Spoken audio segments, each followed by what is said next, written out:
Mac Jones played well in week 2, but according to Kyle Shanahan, there is a chance that Brock Purdy will play against the Cardinals in week 3.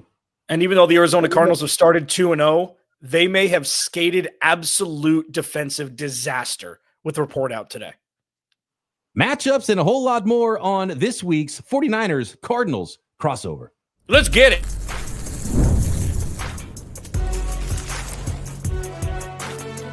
You are Locked On NFL Crossover, part of the Locked On Podcast Network.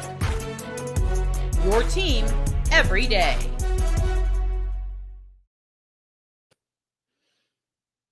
Welcome to another Locked On Podcast Network crossover episode. Brian Peacock here of Locked On 49ers alongside Alex Clancy of Locked On Cardinals, getting ready for some week 3 action. 2 unbeatens here in the NFC West, so it's going to be a whole lot of fun.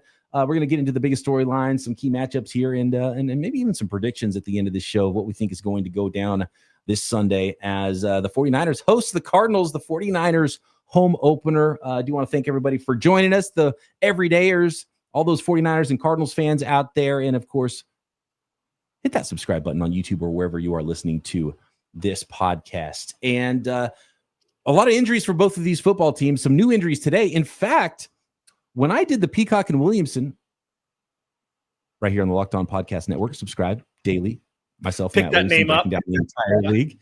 And when we did our picks, we do a 6-pack on our Wednesday episode. And so earlier Wednesday we recorded, and the 49ers were favored by 1.5.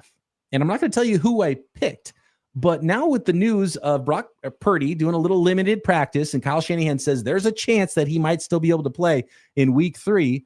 And with some bad injury news for the Arizona Cardinals, that line is actually moved to 2.5 points now. So what's going on over there in Arizona with these Cards? Not even close to as bad as it could have been, Brian Peacock. Like, here's the thing. The Arizona Cardinals won week 1 by the skin of their teeth, avoiding catastrophe, even though it shouldn't have happened. And that was only expounded upon in week 2, where absolute calamity almost happened, where the Carolina Panthers almost came back to beat the Cardinals at home. But the problem was the Cardinals lost 3 of their top corners after losing 2 of them before the season started. Garrett Williams, Max Melton, and rookie Will Johnson all went down what looked to all be pretty serious injuries. And news came out today. Jonathan Gannon met with the media. Garrett Williams is now on IR, but he has a chance to return. I thought that was an ACL. I'm not a doctor. I thought it was an ACL. He went down right away.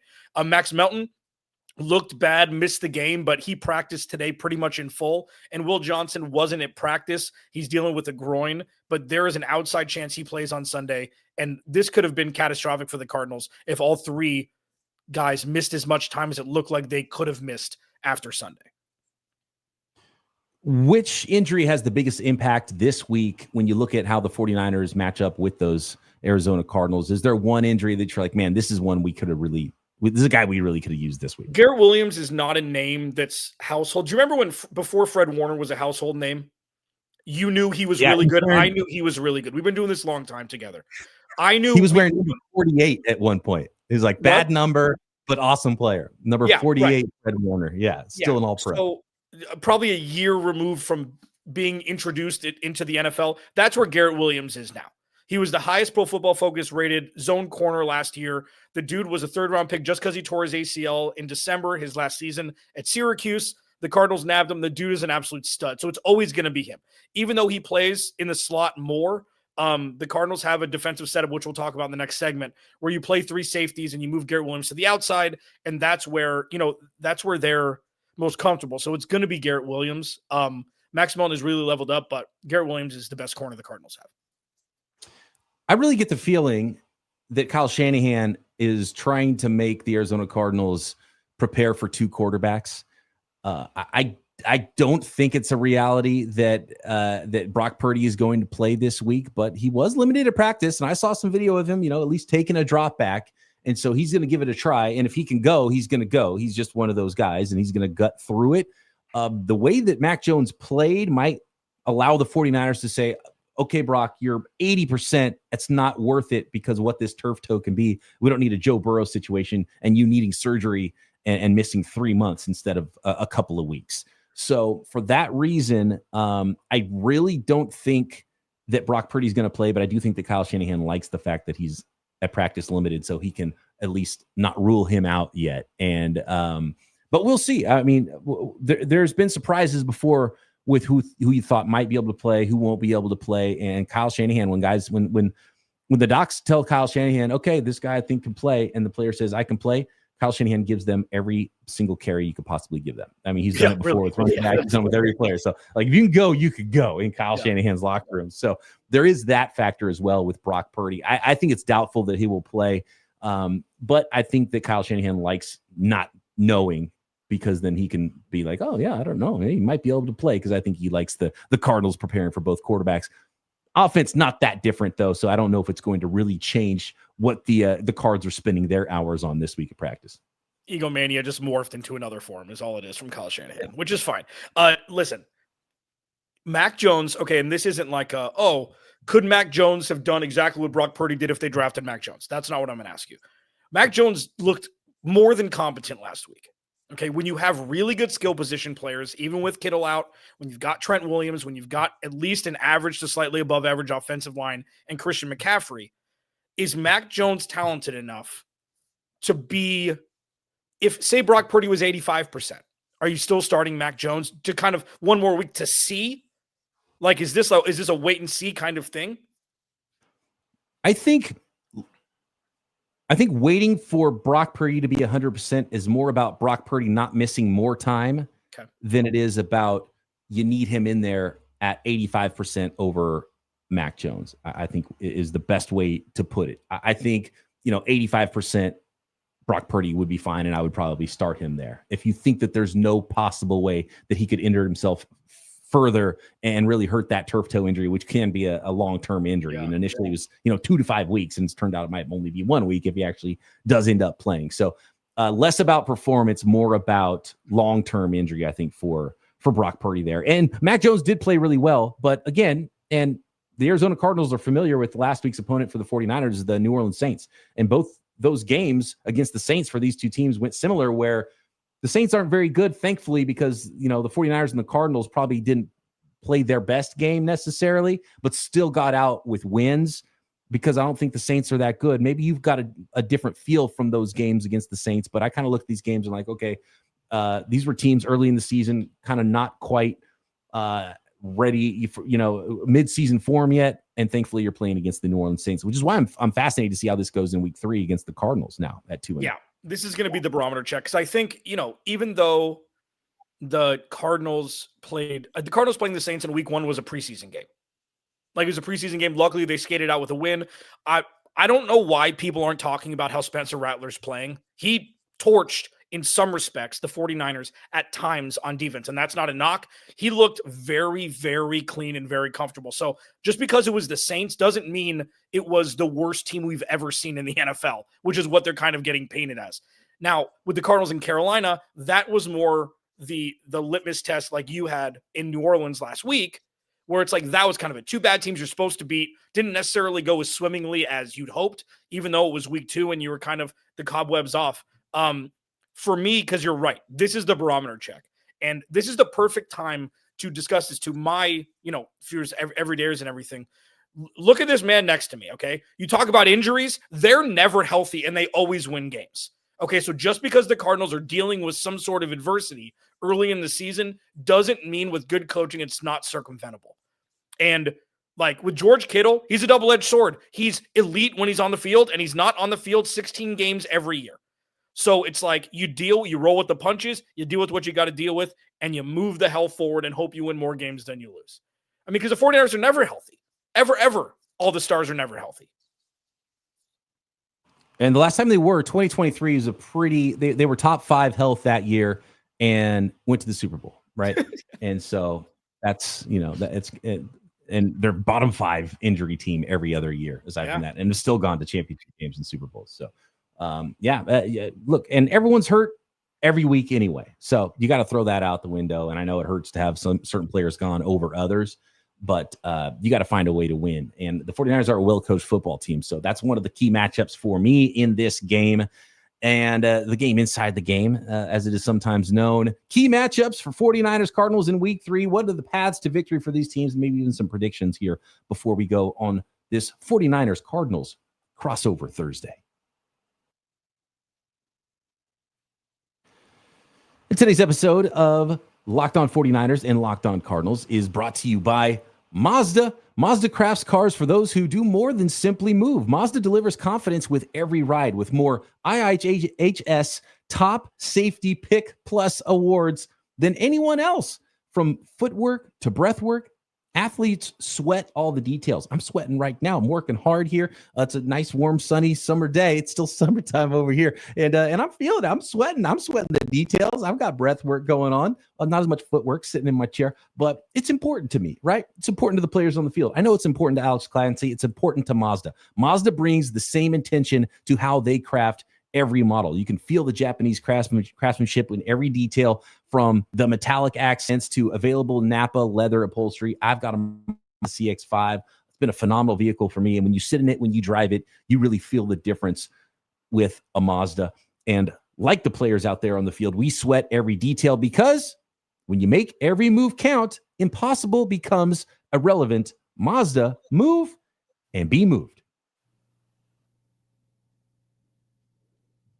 Okay, let's take a look at some key matchups here. Week 3, it's the San Francisco 49ers hosting the Arizona Cardinals. Cards running into a buzzsaw in a week 3 home opener for the 49ers. Can I drop a little stat on you really quick? Sure. I was going to save this to the end, but I was a little surprised when I saw this.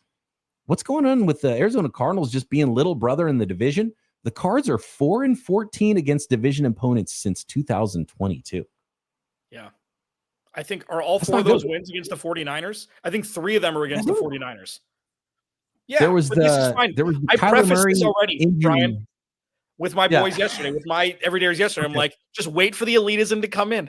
Wait for the little brother stuff to come in. It's gonna be the first segment and maybe the second. And here we go. Look, that's just the stats. Okay, that's just the stats telling the story. That wasn't me putting it out there. I already forgot what it was. 4-13, 4-14 against the division since 2022. What is the key matchup? What matchups are you looking at here for the Cardinals against these 49ers? There's 2. The Cardinals' rush attack has been awful. I think the NFL is finally caught up and like, hey, they're really good at running the ball. Let's stop that. Let's put 2 more large men in the box instead of, letting them run all over, regardless of who the quarterback is. That's one for me. The offensive line run block rate has been terrible. Their pass block has been very, very good. So that's one. It's really going to be a determination on if they can run the ball effectively, and if not, can they pivot and actually unlock Marvin Harrison Jr. at some point, more than what he's been and kind of been, a second or tertiary option on offense. And the second one is always going to be Nick Bosa. I wonder if he's going to line up a lot, right in front of Jonah Williams on the right side, his left, or if we're going to see some matchups between Paris Johnson Jr. and him. For those who don't know, Paris Johnson Jr. is going to be a perennial Pro Bowler in this league, or fringe for a long time. He's been excellent. He's given up very few pressures since moving over to the left side, his natural position. So those are the 2 biggest ones. Well, I can tell you where Nick Bosa is going to line up, and it is everywhere. And it's one of the things that we've seen a lot, and it's definitely a key matchup for me, is the way that Robert Saleh has been running the unit now since he's gotten back for the 49ers. And it looks a little bit different than when he was running the unit previously a few years ago. It is not I use the word static. And I think that's kind of how it was when Robert Saleh first showed up. A lot of cover 3. You're trying to get home with your front 4. And he still would like to get home with 4, but he's been blitzing more, and he has been moving his pieces around on his defensive line quite a bit. And I think one of the big factors is he saw how bad the 49ers were against the run last year. And he's like, no, this is not cool. This is not going to work. So they really got rid of all their defensive tackles, drafted 2 315 plus pound defensive tackles.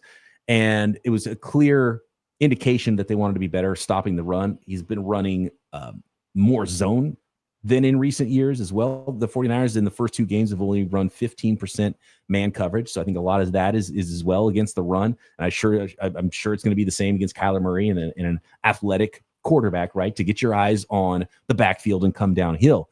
And so I think a lot of the things that he's done is to get better against the run. And then the way he's gotten better against the pass is he's blitzed a lot more often than he had in years past. And they're blitzing 25% right now.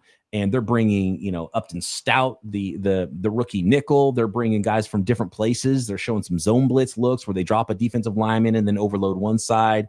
And then they're, sim pressures where it looks like anybody could come, bringing guys up against the line of scrimmage and then dropping guys back. So he's really working hard to get better as a pass rushing unit while also getting better against the run, which is what good coaches do. And that's why Robert Saleh is such a good coach. So, I think a handful of snaps, Bosa's even lined up on the interior as well. And that's something that Robert Saleh has featured is that the four defensive end line where, third downs, he's got Mykel Williams, the first round pick, bumped inside. He's got Yetur Gross-Matos bumped inside.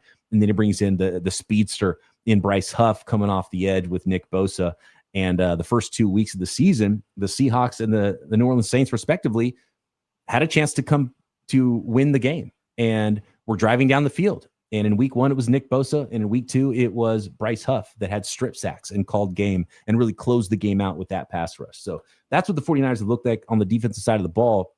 And when you speak about the running game, the 49ers haven't really gotten the running game going all that much. Christian McCaffrey, has 124 rushing yards in 2 games. He had a 22 carries in the first game. They actually got away from the run a little bit more, and Christian McCaffrey lightened his load in week 2, but he's been lining up a lot, not quite wide back style. And I've been advocating that Christian McCaffrey become the wide back in this game, but he's been their number 2 wide receiver. He's got the most receptions on the team by almost double. He's got 15 catches for 125 receiving yards. Only Ricky Pearsall has more receiving yards than Christian McCaffrey right now on the 49ers roster in only 8 receptions.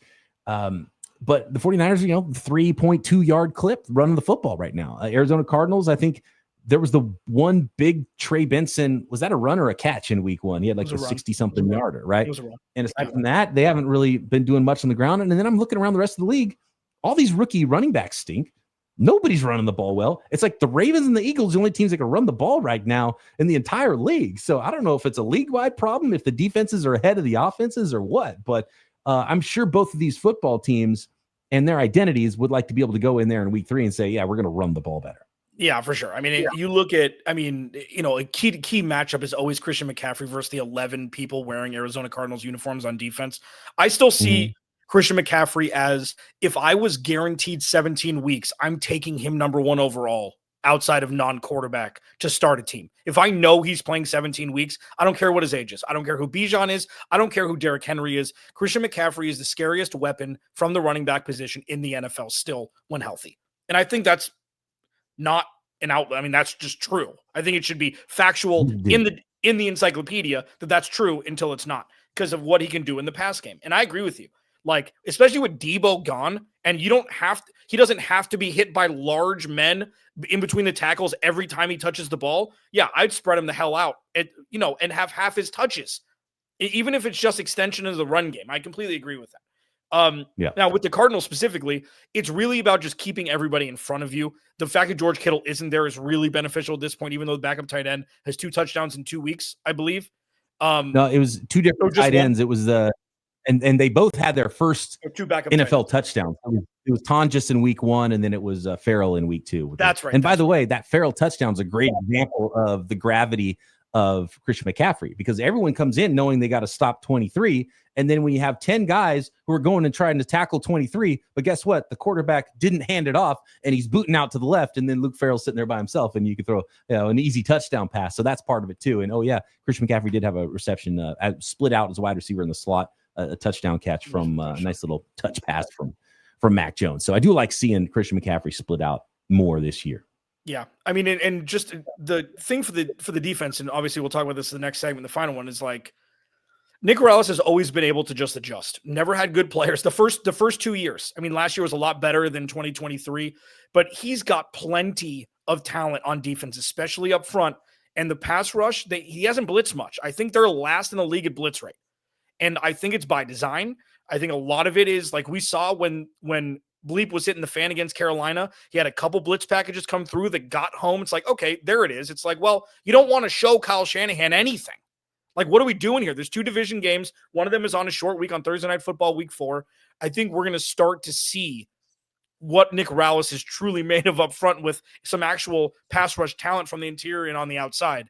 And that's going to be fascinating to see if they can overload Trent Williams, who has, discounts at movies now, is what I say. Like, he's at that point, even though he's still borderline elite, if not elite. But that'll be fascinating to see when the pass rush is unleashed, what that's going to look like against an average to above average offensive line. We talked a little bit about the revamped 49ers defensive line. I want to talk a little bit more about that revamped defensive line for the Arizona Cardinals, what that might look like, some more key matchups and paths to victory for the 49ers and Cardinals in week 3 coming up on this crossover episode next.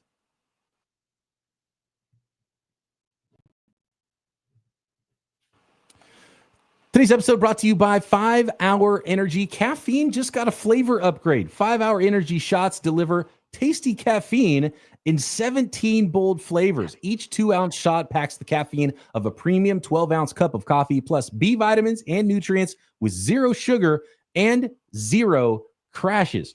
What I love most about how portable they are, you can have them in your pocket, big taste, tiny shot, have it in your golf bag, have it in your desk at work, have it wherever you need it, take it anywhere and get that boost when you need it. And of course, the most important part is without the crash. And honestly, I love how fast it kicks in with 5 Hour Energy. It's a sugar-free, so you don't have to worry about crashing later, and you don't have to worry about the jitters, and you don't have to worry about when you're going to go to the coffee house to get it, right? Because it's right there and it's easy, and you crack it open, and 2 ounces later, you got that tasty caffeine in 17 bold flavors.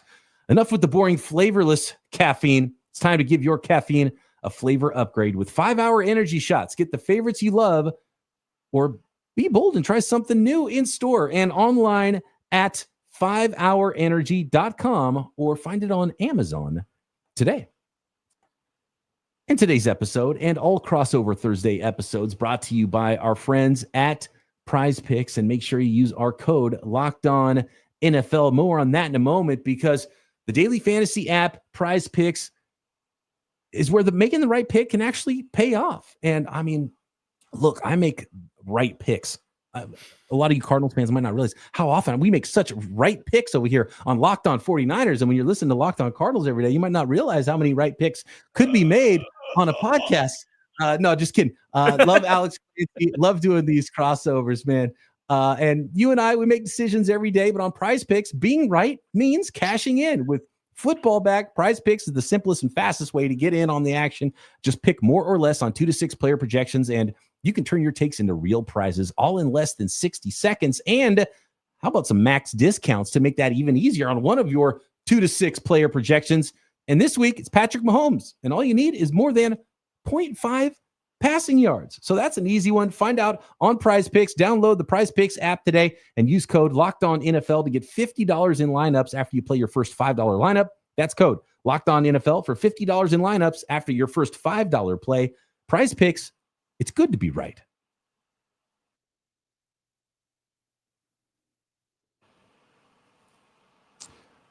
So Calais Campbell doing Calais Campbell-y thing so far early with the Arizona Cardinals. Got a couple sacks. Talk to me about the defensive line rotation, and if that's an area where the Cardinals could potentially have an advantage against the 49ers offensive line with a banged up Hall of Famer in Trent Williams, and then, some up and down play throughout the line, and a rookie left guard in Connor Colby. Looks like he's going to start with Ben Bartch injured this week. Yeah, it's a lot of everything. So starting with the not so great first, Darius Robinson is one of the 10 worst graded interior defensive linemen in the NFL through 2 weeks. I think he's 134 out of 148, 138 out of 148, something like that. Dante Stills, very unknown, like not a household name, was a 6th round pick a couple of years ago. He's been the best interior defensive lineman the Cardinals have had up until this season. He's playing well. And then you have Dalvin Tomlinson, a big body up front, one of the better run stuffers we've seen over the last 6 or 7 years. And yeah, Calais Campbell's doing his best LeBron James impersonation. Like, the dude just he's as jovial about the game as he was when he came into the league. Like, everybody loves Calais Campbell. 6'8", 300 and whatever pounds. He's one of the best interviews. He's got a great voice. Like, the dude is just great. And, he had a couple sacks. He ended the game last week. Not only is this defensive line exponentially better than what it's been the last couple of years, and that's pretty obvious, throwing in Josh Sweat, Baron Browning, who are both ranked highly coming off the edge. Rushing forward, even though they're not getting home, it's doing the job. And I know it's against two teams who aren't the best. I know the sack numbers aren't fantastic, but Jonathan Gannon doesn't care about sack numbers. He cares about getting the ball. And the Cardinals, had a strip sack for a touchdown last week. They had an interception on the next drive. This is a more than serviceable defensive line. And I think we're going to see both sides, Brian. This is the coming out party. This is it. This is when the season starts. All the cobwebs are off. No more secrets. We're going to throw everything out. And then we're going to see what more hobbled team is going to reign supreme. And I don't think this game is going to be close. I just don't know which way it's going to go yet. Yeah, for the Cardinals, it feels like that college schedule where you had the non-conference stuff. You had Alabama A&M, and you had Ball State, and then all of a sudden, okay, now we're going to jump into that conference action. We have a big-time matchup this week, so that's going to be a lot of fun, and it's going to be a popcorn game for me, and learn a little bit about these Arizona Cardinals. I had a lot of good things to say about the Arizona Cardinals coming into the year too. So a couple of unbeatens, and of course, knocking off your division opponents is a really good way to go win your division. Are the Cardinals ready for prime time?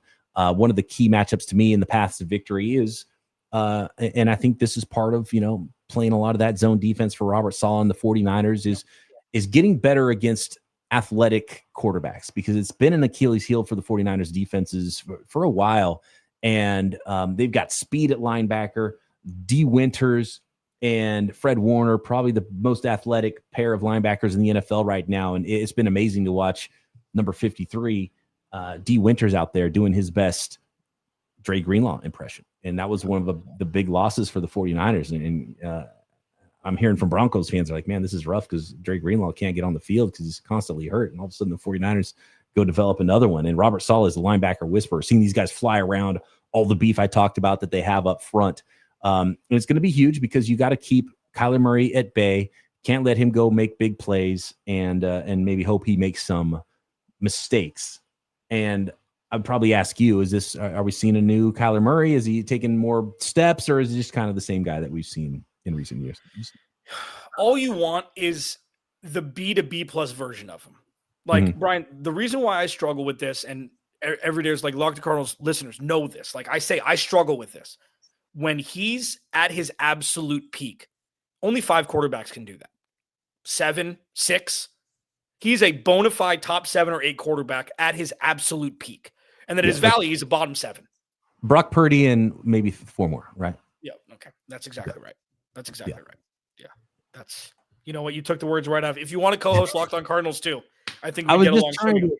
I was just trying to count. I was like, okay, well, Brock and Lamar, obviously, and then maybe there's a couple more guys. Yeah, I think that's about it. And then just Kyler. I think that's it. That's completely rational.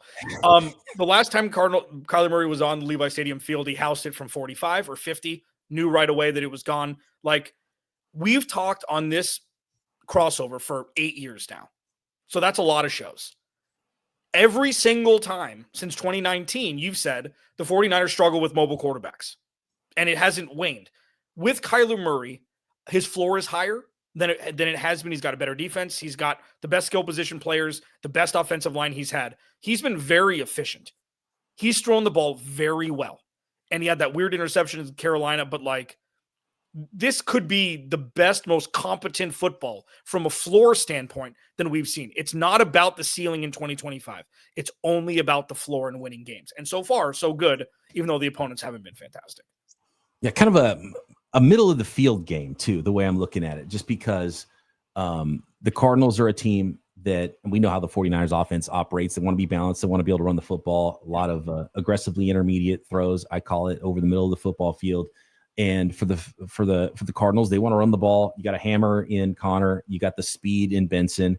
You got a quarterback that can extend plays. And you've got one of the better tight ends in the NFL that needs to be covered by linebackers and safeties. And so I would put both linebackers out there. Fred Warner, highest graded, I think, linebacker in the NFL right now. No surprise, playing. He was defensive player of the year type stuff last year before he broke his ankle, and he just looks the same again this year. And then you got the rookie Marcus Siegel at safety as well with Jason Pinnock that have to maintain over the top when Kyler Murray gets out on the move and have to come down and run support and have to cover, that tight end. So I think that's really the area of the field that this game is going to be won and lost. It's a middle of the field football game. And I like the Niners linebackers, young secondary.